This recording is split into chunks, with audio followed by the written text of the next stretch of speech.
وہ کسی نتیجے پر دنیا کو نہیں لے کر گئے بلکہ جنگوں ہی کی طرف لے کر گئے، اور ڈاکٹرز کی رپورٹ ٹرمپ کے حوالے سے وہ موجود ہے۔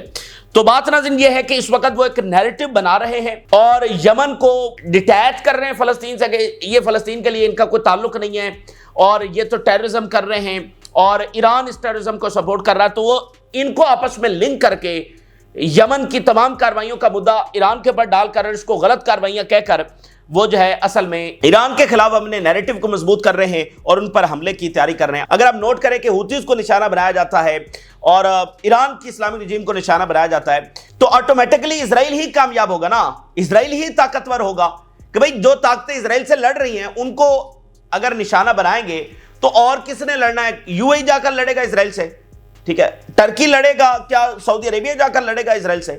بھئی لڑنے والی تو یہی طاقتیں ہیں، ان کو وہ نشانہ بنا رہے ہیں، تو اس میں آٹومیٹکلی تو فائدہ اسرائیل کو ہی ہوگا نا، اور اسرائیل ہی کے لیے سارا کچھ یہ کیا جا رہا ہے۔ تو ایران سے ذرا آغاز کرتے ہیں، اور جو سٹیٹمنٹس امریکہ سے آ رہی ہیں وہ بالکل واضح ہو رہی ہیں کہ ہم ایران جنگ کے بہت قریب ہیں، یہ کسی بھی وقت حملہ ہو سکتا ہے ہم اس بحران سے گزر جائیں، اور ساری دنیا یہ چاہتی ہے کہ یہ جنگ کسی طور پر نہ ہو، اور دنیا کے لوگ کس طور پر یہ جنگ نہیں چاہتے، لیکن مٹھی بھر طاقتیں ہیں جو پچھلی کئی دہائیوں سے یہ کوشش کر رہی ہیں۔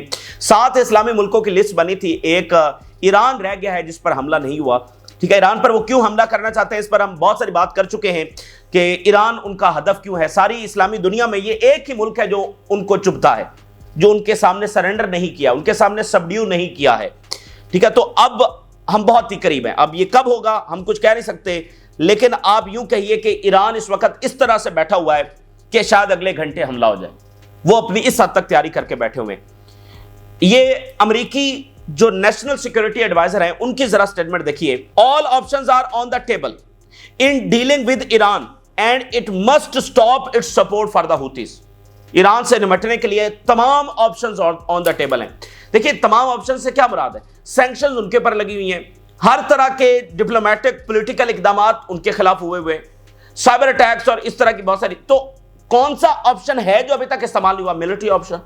تو آل آپشن سے مراد ملٹری آپشن ہے، ٹھیک ہے، باقی تو سارے آپ استعمال کر رہے ہیں۔ We tell Iran, White House, enough is enough, کھل کر چیزیں سامنے آ رہی کہ ہدف ایران ہے۔ وائٹ ہاؤس کہہ رہا ہے کہ ہم ایران کو کہہ رہے ہیں انف از انف، بس بہت ہو گیا، we are coming to attack. یعنی آپ اس کو یوں سمجھیے کہ وہ یمن پر حملہ کر کے انہوں نے میسج دیا ہے کہ اگر ڈیل کرنی ہے تو کرو، اگر سرنڈر کرنا ہے تو کرو، اگر نہیں کرنا تو پھر تیار ہو جاؤ۔ آپ دیکھیں نا وہاں پر معصوم لوگ شہید ہوئے ہیں، تو یہ کوئی بلا وجہ اٹیک کر دیا گیا ہے۔ اب دیکھیے کتنی خوفناک صورتحال ہے، معصوم لوگوں کی جانیں جا رہی ہیں، اور امریکہ کہہ رہا ہے کہ ہم مزید اٹیک کریں گے۔ The Houthis would not have been able to launch their attacks without the support of Iran۔ وہی معاملہ کہ اس کو لنک کر رہے ہیں کہ جناب ایران سپورٹ کر رہا ہے، فلانا کر رہا ہے۔ The strikes were a message to Iran to stop supporting Houthis۔ Iran is helping Houthis for a very long time and it would be better for it to back down۔ اب اس میں بات یہ ہے کہ اگر سپورٹ کرنا ہی کسی کو اگر کوئی کرائم ہے یا انلیگل ہے تو بندہ پوچھے کہ آپ جو اسرائیل کی سپورٹ کر رہے ہیں جو کہ وار کرائمز کر رہا ہے، ٹھیک ہے، جو کہ عالمی عدالت نے لکھا کہ اس نے وار کرائم، یونائٹڈ نیشن کی رپورٹ نے لکھا کہ انہوں نے جینوسائیڈ کی ہے، اس کو مزید ہتھیار دیے جا رہے ہیں۔ مطلب دنیا اس وقت سمجھنے سے قاصر ہے کہ دنیا امن کی طرف کیسے جائے گی، درمیان میں کوئی پوز، اچھی باتیں، مذاکرات، یہ ٹھیک ہے، لیکن امن کی طرف دنیا کیسے جائے گی؟ فار ایور وار سے دنیا کیسے نکلے گی؟ یعنی جو جینوسائیڈ کر رہا ہے اس کو مزید سپورٹ دی جا رہی ہے، اور ادھر جناب ان کے اوپر اٹیک کر کے ان کے اوپر خوفناک، آپ کو پتا ہے جو مناظر وہاں سامنے آئے، آگ کے شعلے، اور ایسا لگا جیسے قیامت برپا ہو گئی ہے، اور معصوم لوگ جو ہے وہ وہاں جانوں سے گئے ہیں۔ جب ایئر سٹرائکس ہوتی ہیں، اوپر آسمان سے بم گرتے ہیں، تو آپ اس کو محسوس نہیں کر سکتے، یہ قیامت ہوتی ہے، پراپر یہ قیامت ہوتی ہے جو وہاں آسمان سے برپا ہوتی ہے۔ جو ظلم کر رہے ہیں، جو سب سے بڑے فساد پھیلا رہے ہیں، ان کو مزید سپورٹ، اور جو جنگ بندی کی بات کر رہے ہیں، ٹھیک ہے، جو امن کی بات کر رہے ہیں، ان کے اوپر یہ طریقہ کار، تو دنیا کیسے امن کی طرف جائے گی؟ اور جیسے امریکہ دنیا کو ڈیل کر رہا ہے، ٹریٹ کر رہا ہے، اور ہمیشہ سے اسی ایروگنس کے ساتھ وہ ٹریٹ کرتے ہیں کہ سب نے ان کے قدموں ہی میں ہی آ کر پڑنا ہے، ان کی ہی بات ماننی ہے، تو دنیا اب نہیں مان رہی ہے بات، ٹھیک ہے، کیونکہ دنیا کو کچھ دیا نہیں ہے ان طاقتوں نے، سوائے تباہی کے، ڈسٹرکشن کے۔ مڈل ایسٹ کو کیا دیا امریکا نے؟ تو یہ بڑی خوفناک بات ہے، اور امریکا نے یہ اناؤنس کیا کہ وہ یمن کے اوپر مزید اٹیکس کرنے جا رہے ہیں، اور ساتھ انہوں نے کہا ہے کہ ہوتیز لیڈر اس میں جو ہے نا ایلیمینیٹ کیے گئے، ہوتیز لیڈر کو اسیسینیٹ کیا گیا. یہ بڑی بات. امریکہ کہہ رہا ہے کہ اس نے ہوتیز لیڈرز کو ایک نہیں ایک سے زیادہ لیڈرز کو نشانہ بنایا ہے اور وہ مزید ہوتیز لیڈر کو نشانہ بنانے جا رہے ہیں. Washington will continue its campaign relentlessly until the Houthis stop their military operations. We eliminate Houthi officials responsible for launching missiles. بہت سارے لیڈرز کو نشانہ بنایا ہے. And we don't think there is a need to launch ground operation against them. Secretary of state سے پوچھا گیا ہے کہ کیا گراؤنڈ آپریشن بھی ہونے جا رہا ہے تو وہ کہہ رہے ہیں کہ ابھی ضرورت نہیں ہے. تو گراؤنڈ آپریشن بھی اب وہ خبروں میں آ گیا ہے. We don't care about what's happening in Yemen in civil war but rather about stopping the targeting of vital waterways. ہمیں نہیں فرق پڑتا کہ یمن میں کیا ہو رہا ہے, سول وار چھڑ رہی ہے تو ہم تو بس اپنے حملے جو ہے وہ کریں گے. تو اس وقت جو پوری ٹرمپ انتظامیہ ہے اور ان کے سارے ہائی آفیشلز ہیں, ان کا لہجہ, ان کی زبان اچانک سے بدل گئی ہے اور وہ سب کے سب دھمکیاں لگا رہے ہیں. یہ جو بیانات میں نے آپ کے سامنے رکھے ہیں اس میں U S secretary of state کا بیان بھی شامل ہے, اس میں جو نیشنل سیکورٹی ایڈوائزر ہیں ان کا بیان بھی شامل ہے, اس میں جو U S secretary of defence ہے, یعنی تین یہ سب سے بڑے اعلیٰ عہدیدار ہوتے ہیں, ان سے بڑا کوئی عہدیدار نہیں ہے.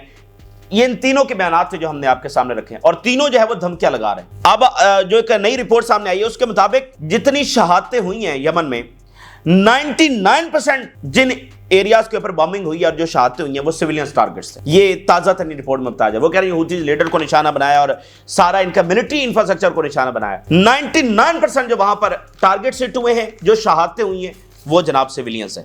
تو یہ اس وقت کی صورتحال ہے. تو حملہ جو ہے وہ امریکہ کے اوپر ہوگا لیکن ایئر کرافٹ کیریئر کے اوپر یا باقی جو ان کے وارشپس ہیں اس کے اوپر. ہاں یمن یہ ضرور کہہ چکا ہے کہ اگر کسی ملک نے بیسز دی تو پھر وہ نشانہ جو ہے وہ بنے گا. اور اسرائیل کے لیے اس سے اچھی صورتحال کیا ہو سکتی ہے کہ یہ ممالک آپس میں لڑ پڑیں. تو اس وقت ایک کوارڈینیشن ہے ان ملکوں میں کہ آپسی جو لڑائی ہے اس کو کس طور پر جو ہے وہ شروع نہیں کرنا.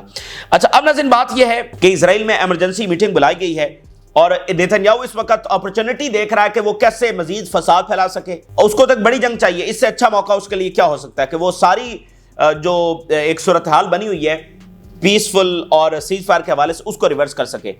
آئزن کوٹ Knesset members and members of the foreign affairs and defence committee call for an emergency meeting with Netanyahu. بڑی غیر معمولی میٹنگ ہے. اس میں نیتن یاہو اور اس کی کیبنٹ نہیں مل رہی ہے جو روٹین میں ملتی ہے. اس میں پارلیمنٹ کے ممبرز بھی مل رہے ہیں, اس میں سابقہ جو ان کے سیکورٹی آفیشلز ہیں ان کو بھی بلایا گیا ہے, فارن افیئرز, ڈیفنس افیئرز, ان تمام یہ یعنی ایک کمپریہنسو اسرائیل کی سب سے امپورٹنٹ ایمرجنسی میٹنگ ہو رہی ہے. پھر ابھی اسرائیل نے بتایا کہ ان کو نئے F-35 جو جنگی طیارے ہیں وہ ان کے حوالے کیے گئے ہیں. تو جینوسائیڈ کرنے والوں کو مزید جنگی طیارے, سیز فائر والوں کے اوپر مزید بمباری. اس کے علاوہ امریکہ نے یہ بھی بتایا ہے کہ جو وہاں پر گرفتاریاں چل رہی ہیں جنہوں نے اینٹی وار پروٹیسٹ کیے کہ بمباری نہیں ہونی چاہیے سویلینز کے اوپر, ان کو جو ہے مزید گرفتار کیا جائے گا, ان کے ویزے مزید ریووک کیے جائیں گے. Visa and residency revocations will not stop with Mahmoud Khalil and we will do more of this. Mahmoud Khalil کے اوپر معاملہ نہیں رکے گا بلکہ آگے تک جائے گا. And we revoke student visa daily and we do not want terrorist in the United States. تو وہ اسرائیل کی سپورٹ میں ادھر بھی گرفتاری اور یہاں پر بھی یہ معاملات اس طرح سے چل رہے ہیں. بڑی خوفناک دھمکی جو ہے نا وہ حماس کو لگائی گئی ہے, فلسطین کو لگائی گئی ہے, جنہوں نے اتنا ظلم برداشت کیا ہے. امریکہ نے جو دھمکی لگائی ہے, میں نے کہا نا کہ وہ ساری جو ٹرمپ انتظامیہ کے جو لوگ ہیں ان سب کا لہجہ اچانک سے بدل گیا. اور پہلے وہ کچھ بات کرتے ہیں, اب جو اسٹیو وٹکاف ہے جو یہاں پر آ کر مذاکرات کی بات کر رہا تھا, نیگوسیشنز اور عربوں کے ساتھ ملاقات ہو رہی تھی, اب اس کا لہجہ چیک کریے. I call on Hamas to see what we did to the Houthis and make a more rational decision. میں حماس کو کہتا ہوں کہ وہ ذرا دیکھ لے کہ ہم نے یمن کا کیا حشر نشر کر کے رکھ دیا ہے. تو حماس بھی اپنا جلد از جلد فیصلہ کرے اور یمن کے اس حشر نشر کو دیکھتے ہوئے جو فیصلہ کرے. یہ اس وقت جو زبان استعمال کی جا رہی ہے. تو بیک اینڈ کے اوپر کو بڑا فیصلہ اس وقت ہوا ہے جس کے بعد یہ سب کی ڈائریکشن بدل گئی ہے. ہوتا نا کہ ایک بندہ سخت بات کر رہا ہے, باقی چلو لگی لپٹی اور گول مول اور ڈپلومیسی والی بات کر رہے ہیں. آپ ان کے ایک ایک بندے کی چیک کر لیں, ان کا لہجہ, ان کے الفاظ کا چناؤ اس وقت چیک کر رہے ہیں. دھمکیاں, جنگ, اس کے علاوہ وہ کوئی بات جو ہے وہ اس وقت کر ہی نہیں رہے. تو یہ خطرناک معاملہ ہے. اسی درمیان حماس کی جو پاور بتائی گئی ہے, نیا ایسٹیمیٹ یہ سامنے آیا ہے کہ حماس کے پاس اس وقت 25,000 فائٹرز ہیں اور اسلامک جہاد کے پاس 5,000 فائٹرز ہیں. اس وقت وہ تیار ہیں, یعنی ٹوٹل 30,000 فائٹرز ہیں اور وہ اس وقت تیار ہیں. ہمیشہ سے حماس تیار تھی کیونکہ وہ جانتے ہیں کہ نہ امریکہ کے اوپر اعتبار کیا جا سکتا ہے، نہ اسرائیل کے اوپر کیا جا سکتا ہے، اور نہ ہی عرب میں اتنی وہ صلاحیت یا طاقت ہے کہ یا کسی کے مجال ہے کہ وہ امریکہ کے سامنے جا کر کھڑا ہوگا غزہ کی پروٹیکشن کے لیے ملیٹریلی. کون کھڑا ہو سکتا ہے؟ کوئی بھی نہیں. تو اس لیے جو کرنا ہے اپنے دم کے اوپر کرنا ہے. ٹھیک ہے، تو ان کی تیاری ہے. تو دیکھیے صورتحال یہ ہے، یمن پر حملہ، مزید حملے ہونے جا رہے ہیں، وہاں سے ہم ایران کی طرف لیڈ کر سکتے ہیں. اسرائیل میٹنگ کر رہا ہے کہ اسی موقع میں غزہ کے اوپر اٹیک کر دیا جائے. سیریا کے حوالے سے بھی ان کے منصوبے آپ کے سامنے ہیں، پھر لیبنان کے حوالے سے، حزب اللہ کے حوالے سے بھی ان کے منصوبے آپ سامنے ہیں. تو ہم ایک دہانے کے اوپر ہیں، کب کس طرح مزید معاملہ کھسک جائے یہ دیکھنا ہے. اور اردگان کی ٹرمپ کے ساتھ کال ہوئی، یہ پہلی کال ہے اور اس میں زیادہ تر جو ہے وہ سیریا ہی ڈسکس ہوا ہے، کیونکہ امریکہ وہاں سے وڈرال کر رہا ہے تو یہ وہاں پر ڈسکشن ہوئی ہے. اسی درمیان ناظرین رشیا نے کہا ہے کہ یو ایس سیکرٹری آف جو اسٹیٹ ہیں ان کے اوپر ہمارے سینکشنز برقرار ہیں، کیونکہ انہوں نے رشیا کے فارن منسٹر کے اوپر لگا رکھی ہیں، تو ہماری جو سینکشنز ہیں وہ ادھر برقرار ہیں. اور مزید جنگی مدد جو ہے وہ اس وقت دی جا رہی ہے یوکرین کو مسلسل. فن لینڈ سے نئی خبر سامنے آ رہی ہے، وہ کہہ رہے ہیں کہ pressure must be increased on Putin, sanction must be increased on Russia and Ukraine must be armed. تو یہ یورپ کی اس وقت عجیب و غریب صورتحال ہے جس میں وہ کوئی ریشنل ڈیسیژن کرنے کے لیے تیار نہیں ہے، بلکہ جنگ کی طرف. اور یورپینز نے 500 سال بھی جنگیں لڑی ہیں، اب بھی وہ جنگ لڑنا چاہ رہے ہیں. اور آگے مطلب رشیا ایک نیوکلر طاقت ہے، ان کے ساتھ وہ کیسے لڑیں گے؟ یورپ کی اکانومی، ان کی سوسائٹی کیا اس بات کی اجازت دیتی ہے؟ کیا ان میں یہ کیپیبلٹی ہے بھی صحیح کہ وہ ایک لمبی جنگ لڑ سکیں؟ لیکن بات پھر وہی ہے کہ وہ جب رشیا کی برتری کو ماننے کے لیے تیار نہیں ہے، رشیا کی ڈیمانڈز کو ماننے کے لیے تیار نہیں ہے، تو وہ پھر جنگ ہی کو آگے بڑھائیں گے. نتیجہ بہرحال جو بھی اب نکلے گا. ایک اور امپورٹنٹ بات ہوئی، یورپ کا جو سمٹ ہونے جا رہا ہے اس میں چائنا کے پریزیڈنٹ کو مدعو کیا گیا ہے. چائنا کے پریزیڈنٹ کو یورپ مدعو کر رہا ہے، لیکن اس سے بھی اگلی بات سنیے، چائنا کے پریزیڈنٹ نے اس میں شرکت سے انکار کر دیا. اب ذرا چائنا کی حکمت عملی کے اوپر غور کریں. ٹرمپ نے بلایا، چائنا کے پریزیڈنٹ نہیں گئے. یورپ بلا رہا ہے، نہیں گئے. تو وہ بڑے پھونک پھونک سے اور بڑے آپ کہہ لیں کہ حکمت عملی کے ساتھ سوچ سوچ کر قدم رکھ رہے ہیں کہاں پر کیا اپنانا ہے. یعنی یورپ کو حالانکہ چائنا نے دوستی کا ہاتھ بڑھایا ہوا ہے، کوپریشن کا ہاتھ بڑھایا ہوا ہے، لیکن چائنا کے پریزیڈنٹ وہاں پر شرکت نہیں کر رہے ہیں. اسی درمیان ایک اور جو خوفناک خبر سامنے آ رہی ہے، جاپان نے لانگ رینج میزائل ڈپلائے کرنا شروع کر دیے. Japan to deploy long range missiles on island near China and North Korea. یہ بھی امپورٹنٹ ہے، چائنا کے بھی اور نارتھ کوریا کے قریب ترین جو آئلینڈز ہیں وہاں پر لانگ رینج انہوں نے جو میزائل ہے وہ ڈپلائے کرنا شروع کر دیے ہیں، یعنی ڈیپ انسائڈ اٹیکس کرنے کے لیے. اس کا جو ریئیکشن ہے وہ ایک تو نارتھ کوریا سے بہت سخت آنے والا ہے اور چائنا سے بھی اس کا جو ریئیکشن ہے وہ بہت سخت آنے والا ہے. کچھ مہینے پہلے ایک رپورٹ ہم نے آپ کے سامنے رکھی تھی بائیڈن کے ٹائم کے اوپر، کیسے ایک پراپر اسٹریٹجی کے تحت جو جاپان کے سارے جزیرے ہیں اور تائیوان کے ارد گرد خاص طور پر ان کے اوپر یہ ڈپلائمنٹ ہو رہی ہے.